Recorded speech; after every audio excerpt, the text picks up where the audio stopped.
오늘은 참 국내외적으로 시끄러운 날입니다.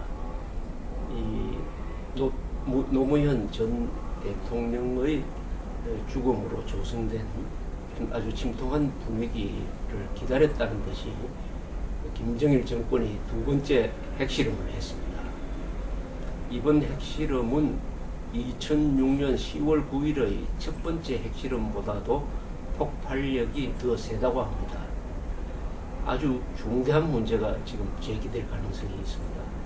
2006년의 첫 번째 핵실험에서는 그 폭발력이 약 400톤, TNT로 환산해서 약 400톤이었다고 합니다. 원래 히로시마에 떨어진 이 핵폭탄의 위력은 TNT로 환산해서 약 15,000톤 되었습니다. 그리하여 2006년의 핵실험은 사실상 실패한 핵실험이다, 이렇게 전문가들은 보고 있었습니다. 그리하여 북한 정권의 핵개발 기술은 아직은 핵폭탄을 만들 수준은 못 된다라는 평가가 많았습니다. 그런데 이번에 만약 핵폭발력이 10,000톤에 육박한다고 확인이 된다면 이것은 근본적으로 북핵 문제의 질적 변화가 일어나게 됩니다. 만약 그렇게 되면은 북한 정권은 핵폭탄을 가지게 되었다는 뜻이 되는 것입니다. 내일이라도 쓸 수 있는 핵폭탄을 보유하게 되었다는 뜻이 됩니다.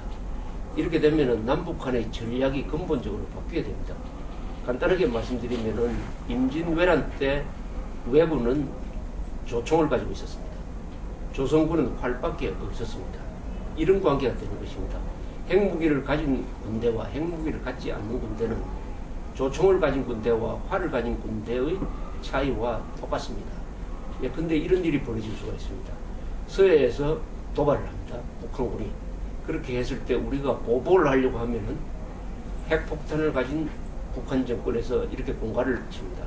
만약 보복을 하면은 우리는 최종 수단을 쓰겠다라고 넌저시 이렇게 공갈을 칠 때 한국군은 어떤 선택이 있습니까? 아마 얻어맞는 쪽을 택하고 확전할 용기를 잃게 될 가능성이 많습니다. 이렇게 되면은 한국은 핵무장한 북한을 인질이 되고 수시로 뜯어먹히게 되는 것입니다. 이렇게 될 경우에 국가는 어떤 조치를 취하느냐 하는 것은 이미 역사 속에서 나와 있습니다. 주적이 핵무장을 하면은 그 반대쪽은 반드시 대형 핵무장을 하게 되어 있습니다. 생존 차원에서, 자위적 차원에서인 것입니다. 따라서 남북한 관계는 전혀 새로운 위기 상황으로 가게 되어 있고, 대한민국 국민들은 자신의 생존에 대해서 근본적인 재검토를 해야 될 시점으로 몰리게 될 것입니다.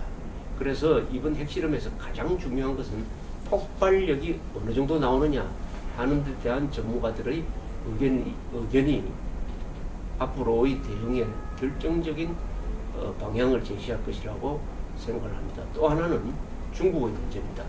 지금 북한의 핵무장을 막을 수 있는 유일한 나라는 중국입니다. 중국은 북한 정권에 대한 여러 가지 지원책을 갖고 있습니다. 첫째는 석유, 그리고 각종 상품들, 그리고 이 동맹국으로서의 군사적 지원, 이런 포기를 갖고 있는 중국입니다. 만약 핵폭발력이 10,000톤을 넘게 되면은 중국도 심각한 고민에 빠지고 말 것입니다.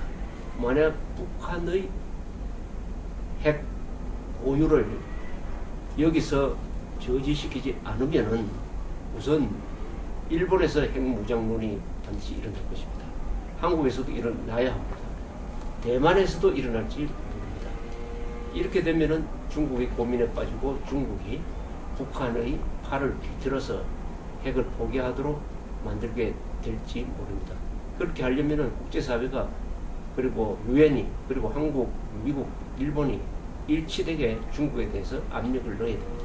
당신들이 책임져라, 이렇게 나와야 되는 것입니다. 아주 중차대한 국면을 맞은 시점에서 핵실험이 나왔습니다. 폭발력이 얼마나 되는지 같이 한번 지켜보도록 하겠습니다. 감사합니다.